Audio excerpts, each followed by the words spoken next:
어서 오세요. 이야기 속으로입니다. 지금 구독해 주시고 오늘의 옛날 이야기를 바로 시작하겠습니다. 조선시대 한양 왕궁 대전.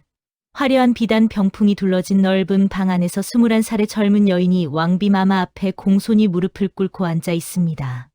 여인의 손에는 붓이 들려 있고 그 붓 끝에서 흘러나온 먹물이 백지 위에 정갈한 글씨로 피어납니다. 마마, 이렇게 획을 그으시면 됩니다. 힘은 빼되 마음은 모으셔야 합니다. 왕비는 감탄하며 소희가 쓴 글씨를 들여다보고 곁에 시립한 상궁들도 입을 다물지 못합니다. 대전 박복도에서 대신들이 속삭입니다. 저 여인이 과부집 딸이라던데 어찌 저리 훌륭한 명필이 되어 왕비 마마의 스승 자리까지 올랐을까? 그때 고을 수령 출신 김사또가 조용히 미소 지으며 답합니다. 그 이야기는 13년 전 포천 산골 작은 남자에서 시작되었습니다. 이야기는 소희가 8살이던 그 봄날로 거슬러 올라갑니다. 조선시대 경기도 포천 산골 마을. 진달래꽃이 산을 붉게 물들이는 봄날. 8살 소희는 어머니와 단둘이 초라한 초가집에서 살고 있었습니다. 아버지가 병으로 세상을 떠난 지 벌써 3년. 어머니는 남의 집 바느질품을 받아다 밤낮으로 바느질을 하며 근근히 생계를 꾸렸고, 소희는 산에 나무를 캐러 다니며 어머니를 도왔습니다. 소희는 비록 어렸지만 철이 일찍 들어 아침이면 어머니가 깨우지 않아도 스스로 일어나 부엌에서 보리밥을 지어 어머니께 올렸고, 낮에는 광주리를 메고 산으로 향했습니다. 작고 마른 체구였지만 산길을 오르는 발걸음만큼은 날쌔고, 어린 눈으로도 먹을 수 있는 나물과 그렇지 않은 풀을 정확히 구분해냈습니다. 어느 봄날 오후, 소희는 평소보다 더 깊은 산속으로 들어갔습니다. 좋은 나물이 더 많이 자랄 거라는 생각에 뒷산 너머까지 발걸음을 옮겼는데, 그곳에서 작은 암자 하나를 발견했습니다. 낡은 기와 지붕 아래 조용히 자리 잡은 암자는 오랫동안 사람의 손길이 닿지 않은 듯 이끼가 끼어 있었고, 마당엔 낙엽이 수북이 쌓여 있었습니다. 호기심이 생긴 소희가 살금살금 다가가 문틈으로 들여다보니 백발의 늙은 스님 한 분이 마루에 앉아 불경을 베끼고 있었습니다. 스님의 손은 떨렸지만 붓끝에서 흘러나오는 글씨는 정갈하고 아름다웠으며 그 모습이 어쩐지 신비롭게 느껴져 소희는 숨을 죽이고 한참을 바라보았습니다. 그런데 스님의 얼굴이 너무 수척했습니다. 광대뼈가 튀어나오고 볼은 푹 꺼져 있었으며 도포 안으로 드러난 손목은 나뭇가지처럼 가늘었습니다. 소희는 순간 가슴이 철렁했습니다. 스님이 굶고 계신 게 아닐까? 소희는 조용히 물러나 마당 한쪽에 앉아 보자기를 풀었습니다. 어머니가 싸준 점심 도시락, 보리밥 한 덩이와 된장 한 숟가락이 전부였지만 소희에게는 소중한 한 끼였습니다. 하지만 소희는 망설이지 않고 도시락을 들고 암자 문을 조심스럽게 두드렸습니다. 문이 삐걱 열리며 스님이 고개를 내밀었습니다. 누구냐, 아이야? 하고 스님이 온화한 목소리로 묻자 소희는 공손히 절을 올리고, 스님, 제 점심이에요, 드세요. 하며 도시락을 두 손으로 내밀었습니다.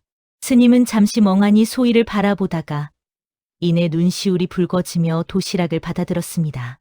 고맙구나, 아이야. 부처님이 내 모습으로 나를 찾아오셨구나. 하고 중얼거리며 보리밥을 한 숟가락 떠서 입에 넣자 눈물이 주르륵 흘러내렸습니다. 소희는 스님이 밥을 다 드실 때까지 마당에 앉아 기다렸고, 빈 그릇을 돌려받으며 아이야, 내 이름이 무엇이냐? 하고 물었습니다. 소희라고 해요, 스님. 내일도 올게요. 그날부터 소희는 매일 암자를 찾았습니다. 나무를 캐러 가는 길에 꼭 들러 어머니가 싸준 점심을 스님께 드렸고, 스님은 처음엔 사양하다가 나중엔 내 마음을 거절하면 부처님을 거절하는 것이니라 하며 감사히 받았습니다. 한 달쯤 지났을 무렵, 어머니가 소희의 빈 도시락 보자기를 보며 의아했습니다. 소희야, 너 점심을 먹긴 한 게냐? 요즘 얼굴이 더 야위는 것 같구나. 하고 걱정스레 물었고, 소희는 고개를 숙이며 사실대로 말했습니다.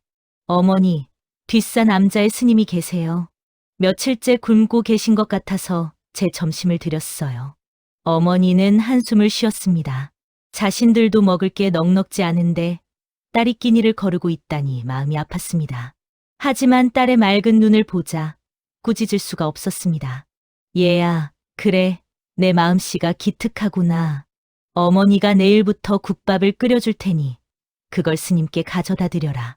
소희는 어머니를 껴안으며 고마워요, 어머니, 하고 외쳤고 어머니는 딸의 등을 토닥이며 눈물을 훔쳤습니다.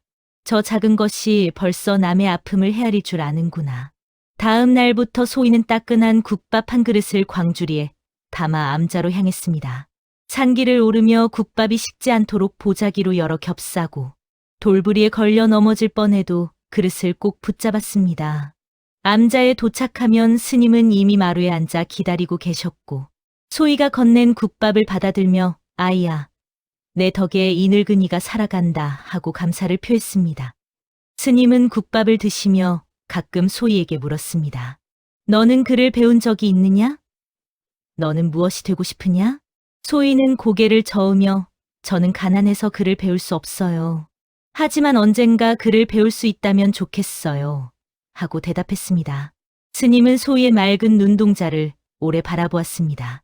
그 눈 속에는 배움에 대한 갈망과 순수한 선의가 가득했고 스님은 마음속으로 다짐했습니다. 이 아이에게 내가 가진 것을 나눠주리라. 석 달이 흘렀습니다. 소희는 하루도 빠짐없이 암자를 찾았고 비가 오나 눈이 오나 국밥 한 그릇을 정성껏 날랐습니다. 스님의 얼굴엔 혈색이 돌기 시작했고 수척했던 몸에도 조금씩 살이 붙었습니다. 어느 날 스님이 소희를 암자 마루로 불러앉혔습니다. 스님의 손에는 낡은 붓 한 자루가 들려 있었고 그 붓을 소희 앞에 조심스럽게 내밀며 말했습니다. 아이야, 내가 내게 밥을 주었으니 나도 내게 줄 것이 있다. 내가 가진 것은 이 붓과 글밖에 없지만 그것을 내게 가르쳐 주마. 배우고 싶으냐? 소희의 눈이 반짝였습니다. 가슴이 두근거려 말이 나오지 않았고 그저 고개를 끄덕이며 두 손을 모았습니다. 스님은 빙그레 웃으며 붓을 소희의 손에 쥐어주었습니다. 그날부터 소희의 진짜 배움이 시작되었습니다. 국밥 한 그릇이 씨앗이 되어 이제 큰 나무로 자라날 준비를 하고 있었습니다. 소희가 해안 스님께 국밥을 드린 지 석 달이 지나고 스님으로부터 붓을 받은 그날부터 소희의 삶은 완전히 달라졌습니다. 매일 아침 일찍 일어나 어머니 일을 돕고 나무를 캐러 가는 길에 암자에 들러 1시간씩 글을 배웠으며 집으로 돌아와서는 나뭇가지로 땅바닥에 글씨를 쓰며 복습했습니다. 해안 스님은 먼저 천자문부터 가르쳤습니다. 암자 마루에 소희를 앉히고 낡은 종이 위에 한 글자 한 글자 정성껏 써보이며 하늘 천티엔 땅 지디 이렇게 획을 그어야 한다. 붓은 손으로 쥐되 힘은 마음에서 나오는 법이니라. 하고 차근차근 설명했습니다. 소희는 눈을 반짝이며 스님의 손놀림을 하나도 놓치지 않고 지켜보았고 스님이 붓을 내려놓으면 조심스럽게 붓을 쥐고 따라 그었습니다. 처음엔 손이 떨려 획이 삐뚤빼뚤했지만 스님은 괜찮다. 처음부터 잘하는 사람은 없느니라 하며 격려했습니다. 신기한 일이 벌어졌습니다. 소희는 스님이 한번 가르쳐준 글자는 잊어버리지 않았고 일주일이 지나자 벌써 100차를 익혔으며 한 달이 지나자 천자문을 모두 읽을 수 있게 되었습니다. 스님은 소희의 재능에 감탄하며 내 안에 하늘이 내린 재주가 있구나 하고 칭찬했습니다. 하지만 마을 사람들은 달리 생각했습니다. 소희가 산에서 내려올 때마다 손에 먹물이 묻어 있는 것을 본 마을 안악들이 수군거렸습니다. 과부집 딸이 무슨 글공부냐? 여자가 글을 배워서 뭐에 쓴단 말이야? 저렇게 쓸데없는 짓만 하니 더 가난해지지. 어느 날 우물가에서 소희 어머니가 그 소리를 듣고 얼굴이 붉어졌습니다. 한 안악이 빈정대듯 말했습니다. 옥녀 댁, 딸이 글 공부한다며? 밥이나 제대로 먹이고 그런 짓을 시켜야지. 소희 어머니는 입술을 깨물며 참았지만 집으로 돌아와 소희에게 조심스럽게 물었습니다. 소희야, 사람들이 뭐라 해도 괜찮겠니? 어머니는 내가 하고 싶은 걸 하면 좋겠는데. 소희는 어머니 손을 꼭 잡으며 환하게 웃었습니다. 어머니, 저는 괜찮아요. 스님께서 말씀하셨어요. 남들이 뭐라 하든 내가 옳다고 믿는 일을 하거라라고요. 어머니는 딸을 끌어안으며 눈물을 훔쳤습니다. 이렇게 어린 것이 벌써 세상의 편견을 이겨낼 만큼 단단해졌구나 싶어 대견하면서도 마음이 아팠습니다. 계절이 바뀌고 또 바뀌었습니다. 여름이 지나고 가을이 왔으며 겨울 눈이 내리는 날에도 소희는 암자 가는 길을 멈추지 않았습니다. 눈길을 헤치며 국밥을 들고 올라가면 스님은 이미 마루를 쓸어놓고 기다리고 계셨습니다. 그렇게 1년이 흘렀고 이제 9살이 된 소희는 천자문을 넘어 사서삼경의 구절들을 읽기 시작했습니다. 스님은 소희가 글을 읽는 모습을 지켜보며 감탄했습니다. 이 아이는 글자를 읽는 것이 아니라 글자 속에 담긴 뜻을 이해하는구나. 어느 가을날 스님은 소희에게 붓을 쥐어주며 직접 글씨를 써보라고 했습니다. 이제 서예를 가르쳐 주마. 글을 아는 것과 글씨를 쓰는 것은 다른 법이니라. 소희는 붓을 잡고 먹물을 찍어 백지 위에 조심스럽게 시아효자를 썼습니다. 어머니를 생각하며 정성껏 쓴 글씨였고 스님은 그 글씨를 보며 눈시울이 부러졌습니다. 내가 쓴 첫 글자가 효시하구나. 참으로 아름다운 마음이로다. 또 1년이 흘렀습니다. 이제 10살이 된 소희의 글씨는 놀라울 정도로 발전했고 마을에서도 소문이 나기 시작했습니다. 과부집 딸이 글씨를 기막히게 쓴다더라. 암자 스님이 명필이라던데 그분께 배운 모양이야. 어느 봄날 소희가 평소처럼 국밥을 들고 암자에 도착했을 때 스님은 마루 끝에 앉아 먼 산을 바라보고 계셨습니다. 소희가 다가가 국밥을 올리자 스님은 소희를 옆에 앉히고 오랫동안 침묵을 지키다가 무겁게 입을 열었습니다. 소희야, 내가 너에게 숨긴 이야기가 있다. 나는 원래 이 산속에 사는 평범한 스님이 아니었느니라. 소희는 조용히 스님을 바라보았고 스님은 긴 한숨을 쉬며 이야기를 이어갔습니다. 나는 한때 한양 왕궁에서 서예를 가르치던 서예가였느니라. 왕실의 어른들께 글씨를 가르쳤고 나라의 중요한 문서를 쓰는 영광을 누렸지. 하지만 20년 전 한 간신배가 나에게 영모 누명을 씌웠고 나는 하루아침에 역적이 되어 쫓겨났느니라. 스님의 목소리가 떨렸고 주름진 손이 부들부들 떨렸습니다. 소희는 스님의 손을 두 손으로 감싸며 따뜻하게 어루만졌습니다. 억울했지만 내 목숨을 부지하기 위해 이곳으로 숨어들었다. 그 후로 20년을 숨어 살며 오직 불경만 베끼고 살았느니라. 하지만 너를 만나고 나서야 깨달았다. 내가 가진 재주를 숨기기만 할 것이 아니라 진심으로 배우고자 하는 이에게 전해야 한다는 것을 말이다. 소희의 눈에 눈물이 그렁그렁 맺혔습니다. 스님이 얼마나 외롭고 억울했을지 어린 소희도 충분히 짐작할 수 있었습니다. 스님은 제게 글을 가르쳐 주시고 세상을 살아가는 법을 알려주셨어요. 언젠가 스님의 억울함이 꼭 풀릴 거예요. 스님은 소희를 꼭 껴안으며 목이 메어 말을 잇지 못했습니다. 20년 만에 처음으로 누군가가 자신을 믿어주는 말을 들었고 그것도 어린 소녀의 입에서 나왔다는 사실이 스님의 얼어붙은 가슴을 녹였습니다.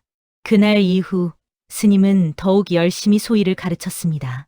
왕실에서 쓰던 서법, 붓을 다루는 비법, 글씨의 마음을 담는 법까지 자신이 평생 쌓아온 모든 것을 아낌없이 소희에게 전수했습니다. 소희는 마치 메마른 땅에 빗물이 스며들듯 스님의 가르침을 모조리 흡수했습니다. 손은 작았지만 붓을 쥔 손놀림은 정확했고 어렸지만 글자 하나하나의 정성을 담는 마음은 어른보다 깊었습니다. 계절은 다시 봄을 맞이했습니다. 암자 마당에는 진달래가 다시 피어났고 소희가 처음 이곳에 온 지 벌써 2년이 흘렀습니다.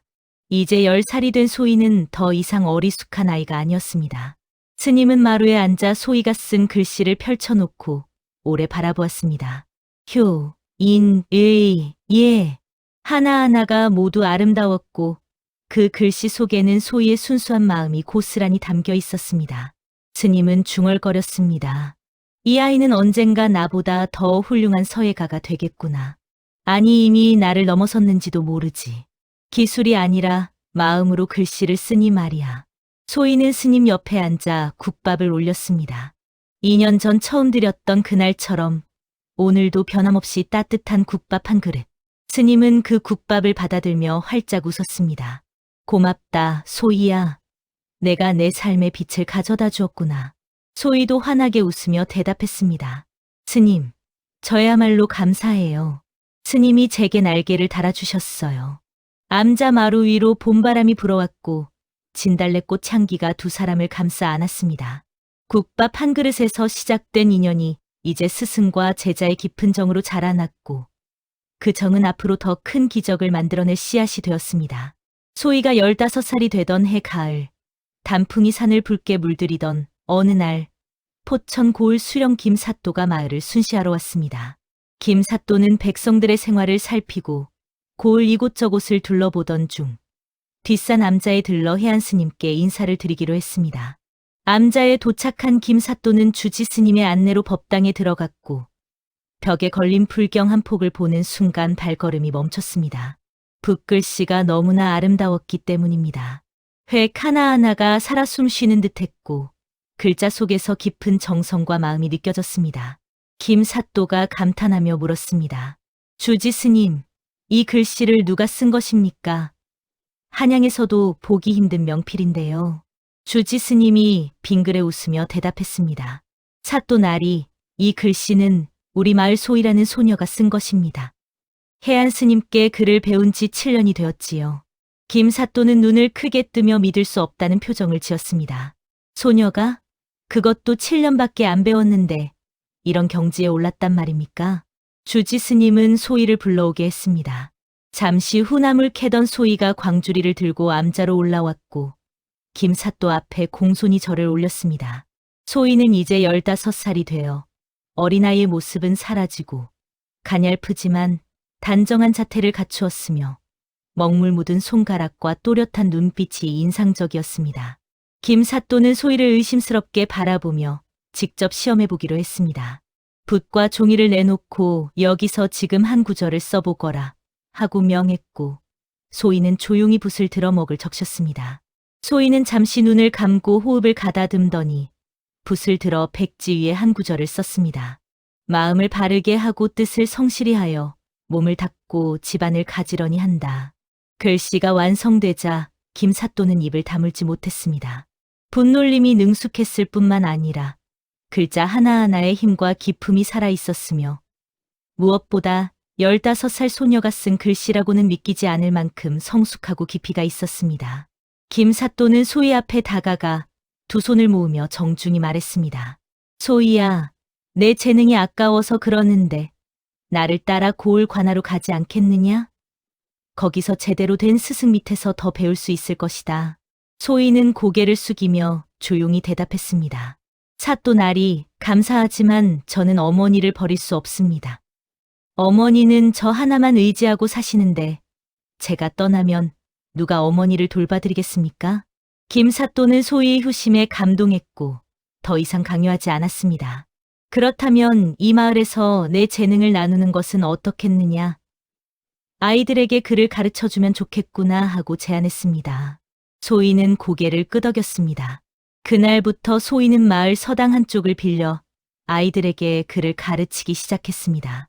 처음엔 가난한 집 아이들 서너 명이 모였지만 소문이 퍼지자 점점 더 많은 아이들이 찾아왔습니다. 하지만 모두가 소희를 환영한 것은 아니었습니다. 마을 부잣집 빵마님은 소희를 못마땅하게 여겼습니다. 과부집 딸 주제에 감히 우리 아이들을 가르친다고 하며 다른 안악들에게 수근거렸고 자기 딸을 소희에게 보내지 않았습니다. 하지만 박마님의 딸 옥란이는 몰래 소희의 수업을 엿보았습니다. 서당 창문 틈으로 소희가 아이들에게 정성껏 글을 가르치는 모습을 보며 부러워했고 어느 날 용기를 내어 서당 문을 두드렸습니다. 소희는 옥란이를 반갑게 맞아주었습니다. 어서 오렴, 함께 배우자 하며 옥란이를 아이들 사이에 앉혔고 차별 없이 정성껏 가르쳤습니다. 옥란이는 소희의 가르침에 감동했고 빠르게 그를 깨우쳐 나갔습니다. 한 달 후 옥란이가 집에서 편지를 쓰는 모습을 본 박마님은 깜짝 놀랐습니다.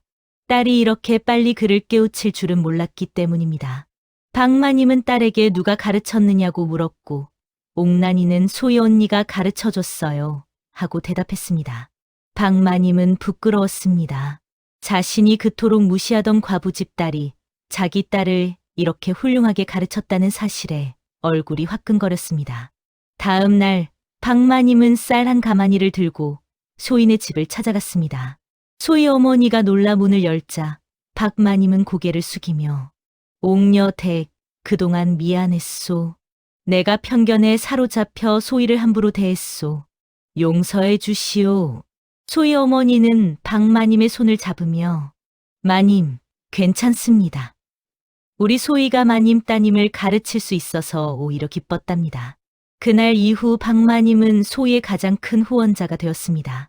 서당에 종이와 붓을 보내주었고 가난한 아이들이 배고프지 않도록 간식을 준비해 주었습니다. 마을 분위기도 완전히 달라졌습니다. 사람들은 이제 과부집 딸이라 부르지 않고 소희 선생님이라고 불렀습니다. 소희의 명성은 점점 더 퍼져나갔습니다. 이웃 마을에서도 소희에게 배우러 오는 아이들이 생겼고 고을 관아에서도 소희의 이름을 알게 되었습니다. 김사또는 가끔 암자를 방문해 소희의 글씨를 구경했고 이 아이는 언젠가 큰 인물이 되겠구나 하고 감탄했습니다. 어느 가을날 저녁 소희는 서당 문을 닫고 집으로 돌아가는 길에 해안 스님을 만났습니다. 스님은 소희의 어깨를 토닥이며 말했습니다. 소희야, 내가 배운 것을 남에게 나눠주는 모습이 아름답구나. 진정한 배움이란 혼자 간직하는 것이 아니라 함께 나누는 것이니라. 소희는 스님께 공손히 절을 올렸습니다. 스님, 모두 스님 덕분입니다. 스님께서 저에게 주신 가르침을 이제 제가 다른 이들과 나누고 있을 뿐입니다. 스님은 흐뭇하게 웃으며 고개를 끄덕였습니다. 석양이 두 사람을 비추는 가운데 소희의 그림자는 길게 늘어져 마치 큰 나무처럼 보였습니다. 그날 밤 소희는 집에서 해안 스님께 받은 낡은 붓을 꺼내 들었습니다. 7년 전 처음 이 붓을 받았을 때의 떨림이 아직도 생생했습니다. 이제 그 붓으로 수십 명의 아이들을 가르치고 있고 그 아이들이 또 다른 이들에게 배움을 나눌 것입니다. 소희는 붓을 꼭 쥐고 다짐했습니다. 언젠가 더 많은 사람들에게 배움을 나눠줄 수 있는 날이 오겠지. 그때까지 열심히 배우고 열심히 가르치자. 마을에는 평화로운 밤이 내렸고 소희의 작은 방에서 새어나오는 촛불빛이 어둠 속에서 희망의 등불처럼 반짝였습니다. 그 빛은 곧 한양까지 닿게 될 것이었습니다. 소희가 18살이 되던 해봄, 포천 마을에는 벚꽃이 흩날리고 있었습니다. 이제 소희는 마을에서 가장 존경받는 선생님이 되었고 30명이 넘는 아이들을 가르치며 보람찬 날들을 보내고 있었습니다. 어머니는 건강하셨고 해안 스님도 여전히 암자에서 평화롭게 지내셨습니다. 어느 화창한 봄날 아침, 마을 어귀에 화려한 가마 행렬이 나타났습니다. 한양 왕궁에서 온 사신 일행이었고 마을 사람들은 무슨 일인가 싶어 웅성거리며 모여들었습니다. 사신은 곧장 고을 관아로 향했고 김사또를 만나 왕명을 전했습니다. 왕비마마께서 그를 배우실 스승을 찾고 계신다는 것이었습니다. 왕비는 어려서부터 학문에 대한 열망이 깊었으나 여자라는 이유로 제대로 배울 기회를 얻지 못했고 이제 왕비가 되신 후에야 그를 배우고자 하셨습니다. 하지만 왕궁의 남자 서예가들은 왕비를 가르치기 어려웠고 여성 중에서 뛰어난 명필을 찾던 중 소희의 소문을 듣게 된 것이었습니다. 김사또는 즉시 소희를 청거했습니다. 이 고을에 소희라는 소녀가 있습니다. 해안 스님께 10년을 배웠고 그 글씨는 한양에서도 보기 드문 경지에 올라 있습니다. 사신은 반신반의하며 소희를 불러오게 했습니다. 소희가 관아에 도착하자 사신은 직접 시험을 보였습니다. 지금 여기서 한 편을 써보거라. 소희는 침착하게 붓을 들어 온고 얼쯔싱 그의 외시 이의 것을 익히고 새 것을 알면 스승이 될 수 있다라는 구절을 정성껏 썼습니다. 사신은 그 글씨를 보는 순간 눈이 휘둥그레졌습니다. 붓놀림이 자유로우면서도 절제되어 있었고 글자마다 생명력이 넘쳤습니다. 사신이 김사또를 돌아보며 고개를 끄덕였습니다. 이 소녀를 한양으로 데려가겠습니다. 왕비 마마께서 기뻐하실 것입니다. 소희는 집으로 달려가 어머니께 이 소식을 전했습니다. 어머니는 기쁘면서도 걱정스러운 표정을 지었습니다. 소희야, 왕궁이라니. 그곳은 우리 같은 백성이 함부로 갈 수 있는 곳이 아니란다. 괜찮겠니? 소희는 어머니 손을 꼭 잡으며 환하게 웃었습니다. 어머니, 걱정 마세요. 저는 어머니를 모시고 가겠어요. 어머니 없이는 한양도 왕궁도 의미가 없어요. 어머니는 눈물을 글썽이며 딸을 껴안았습니다. 이렇게 효성스러운 딸을 둔 게 전생에 무슨 복을 쌓았을까 싶었습니다. 닷새 후 소희는 어머니를 모시고 포천을 떠나 한양으로 향했습니다. 마을 사람들이 모두 나와 배웅했고 아이들은 울며 선생님, 꼭 돌아오세요 하고 외쳤습니다. 해안 스님도 암자 입구에 서서 소희를 바라보며 손을 흔들었습니다. 길은 멀었지만 소희의 마음은 설렜습니다. 한양 거리에 들어서자 높은 기와집들과 넓은 대로가 펼쳐졌고 사람들이 북적거리는 모습이 포천과는 완전히 달랐습니다. 어머니는 놀라 두리번거렸고 소희는 어머니 손을 꼭 잡으며 괜찮아요, 제가 있잖아요 하고 속삭였습니다. 왕궁에 도착한 소희는 먼저 대전에서 시험을 치러야 했습니다. 화려한 비단 병풍이 둘러진 넓은 방에 대신들이 둘러앉아 소희를 지켜보았고 그들 앞에 붓과 종이가 놓여 있었습니다. 한 대신이 차갑게 말했습니다. 과부집 딸이 감히 왕비마마를 가르친다? 이는 분에 넘치는 일이오 제대로 시험해봐야겠소. 소희는 당황하지 않고 공손히 절을 올렸습니다. 대감마님들, 제 실력이 부족하면 기꺼이 물러나겠습니다. 하지만 제게 기회를 주신다면 정성을 다하겠습니다. 대신들은 소희에게 여러 구절을 써보게 했습니다. 소희는 하나하나 정성껏 썼고 대신들은 점점 표정이 누그러졌습니다. 글씨가 너무나 아름다웠기 때문입니다. 마침내 왕비마마께서 친히 대전으로 나오셨습니다. 우아한 복식을 입은 왕비는 25살의 젊은 나이였지만 눈빛에는 외로움과 배움에 대한 갈망이 가득했습니다. 왕비는 소희가 쓴 글씨를 찬찬히 들여다보았습니다. 그리고 소희를 부드러운 눈빛으로 바라보며 물었습니다.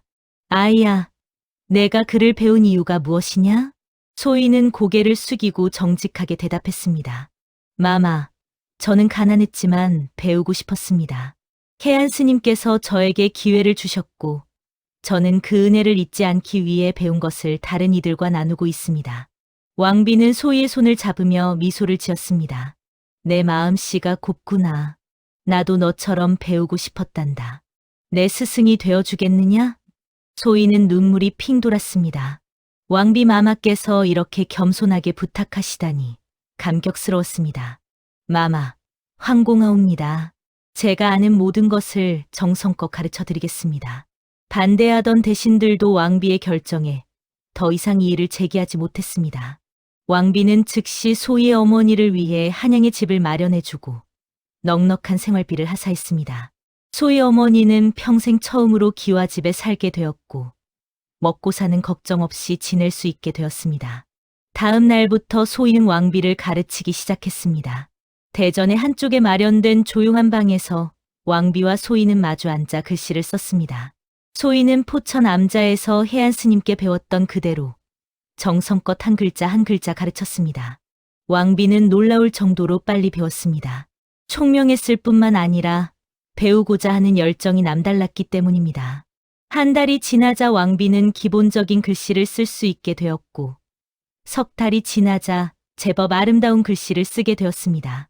어느 날 저녁 수업을 마치고 왕비가 소희에게 말했습니다.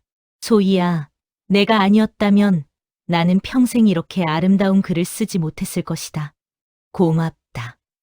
소희는 황급히 절을 올리며 대답했습니다. 마마께서 배우려는 마음을 가지셨기에 가능한 일이었습니다. 저는 그저 마마의 마음을 도왔을 뿐입니다. 왕비는 소희를 일으켜 세우며 환하게 웃었습니다. 두 사람 사이에는 왕비와 신하가 아니라 스승과 제자라는 깊은 유대가 형성되고 있었습니다. 그날 밤 소희는 왕궁에서 내려다 보이는 한양 야경을 바라보았습니다. 수많은 등불이 반짝이는 모습이 마치 별처럼 아름다웠습니다. 소희는 포천 산골 마을을 떠올렸습니다. 해안 스님, 어머니, 그리고 자신에게 국밥을 먹이던 그 가난했던 날들. 스님, 제가 여기까지 왔어요. 모두 스님 덕분입니다.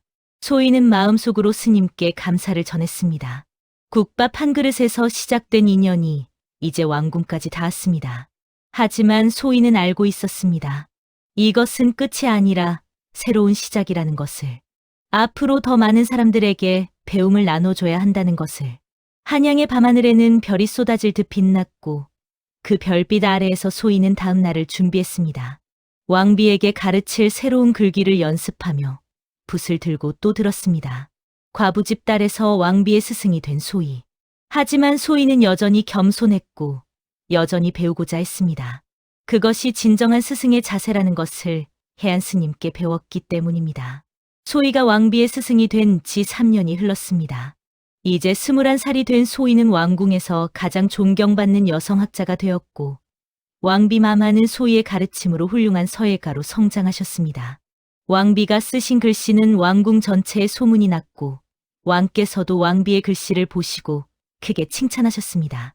중전, 그대의 글씨가 이토록 아름다운 줄 몰랐소 하며 감탄하시자 왕비는 소희를 왕 앞에 불러 모두 이 아이 덕분입니다 하고 소개했습니다. 왕은 소희의 재능을 알아보시고 왕실 여성들을 위한 서당을 열게 하셨습니다. 소희는 공주님들과 궁녀들에게 글을 가르치게 되었고 그녀의 수업은 언제나 학생들로 가득 찼습니다. 소희는 포천에서 아이들을 가르치던 것처럼 정성껏 한 사람 한 사람을 돌보며 가르쳤습니다. 어느 가을날 왕비가 소희를 조용히 불러 앉혔습니다. 소희야, 내가 늘 말하던 해안 스님 이야기를 자세히 들려주겠느냐? 20년 전 영무 누명을 쓰셨다고 했지? 소희는 고개를 끄덕이며 스님께 들었던 이야기를 상세히 전했습니다. 왕비는 그 이야기를 듣고 깊은 생각에 잠겼고 며칠 후 왕께 이 사실을 아뢰었습니다. 왕은 즉시 옛 기록을 조사하게 하셨고 20년 전 해안 스님께 영무 누명을 씌운 간신배가 이미 다른 죄로 처벌받았다는 사실을 발견했습니다. 그 간신배는 죽기 전 자백서를 남겼는데 그 안에 해안 스님을 모함한 사실이 적혀 있었습니다. 진실이 밝혀진 것입니다. 왕은 즉시 사신을 포천으로 보내 해안 스님을 찾게 하셨고 스님을 한양으로 모셔오게 하셨습니다.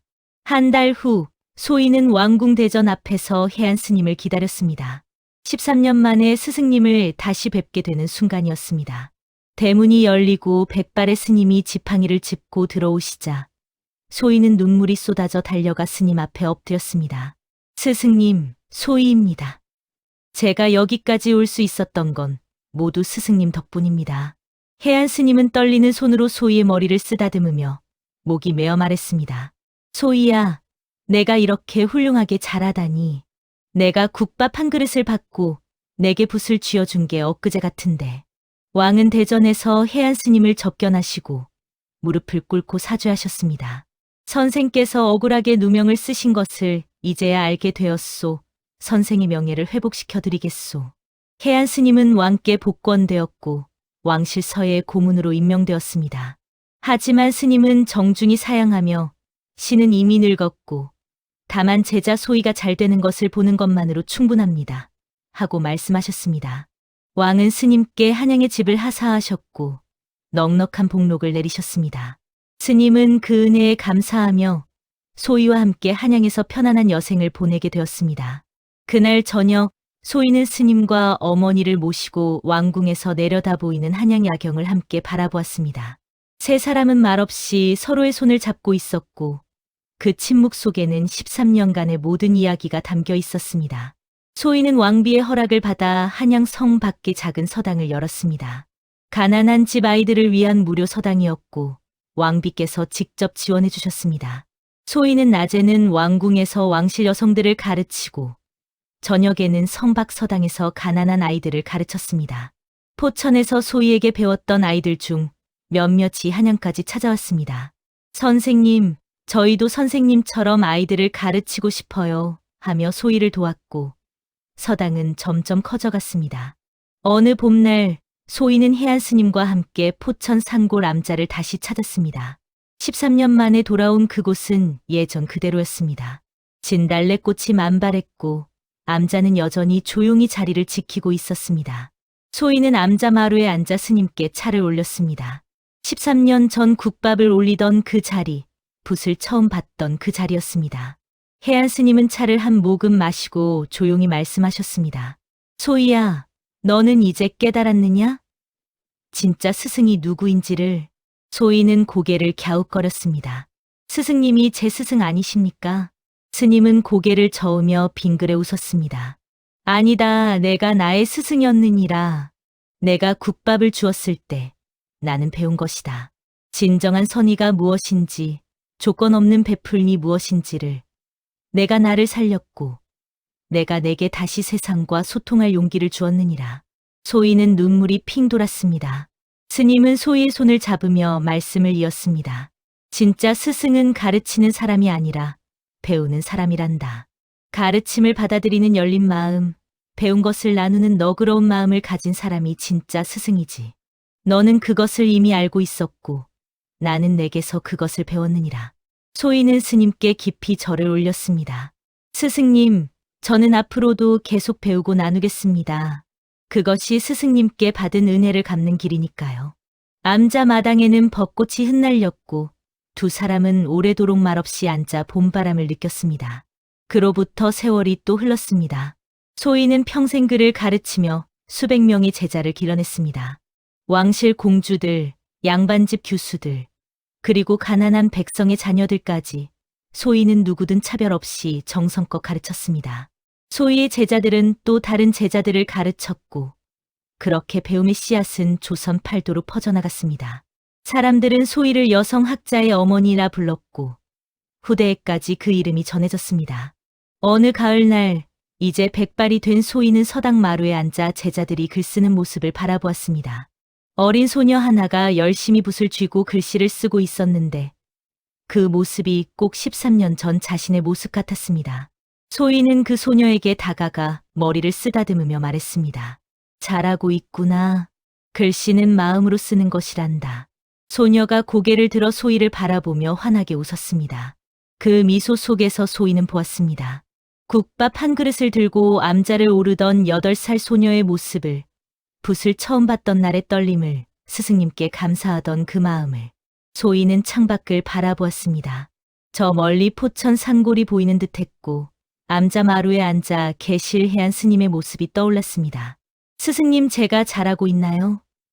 국밥 한 그릇에서 시작된 이 여정이 이렇게 많은 사람들에게 빛이 되었습니다. 모두 스승님 덕분입니다. 햇살이 서당 안을 환하게 비추었고 아이들의 웃음소리가 마당을 가득 채웠습니다. 소희는 조용히 미소 지으며 다시 붓을 들었습니다. 과부집 딸에서 왕비의 스승이 된 소희. 하지만 그녀는 여전히 그날의 그 소녀였습니다. 국밥 한 그릇을 들고 산을 오르던 순수하고 착한 마음을 가진 그 아이. 그 마음이 세상을 바꾸었고 수백 년 후까지 전해질 이야기를 만들었습니다. 진짜 스승은 따로 있지 않았습니다. 배우고자 하는 열린 마음, 배운 것을 나누는 너그러운 마음을 가진 모든 이가 스승이었습니다. 소희는 그것을 평생에 걸쳐 증명했습니다.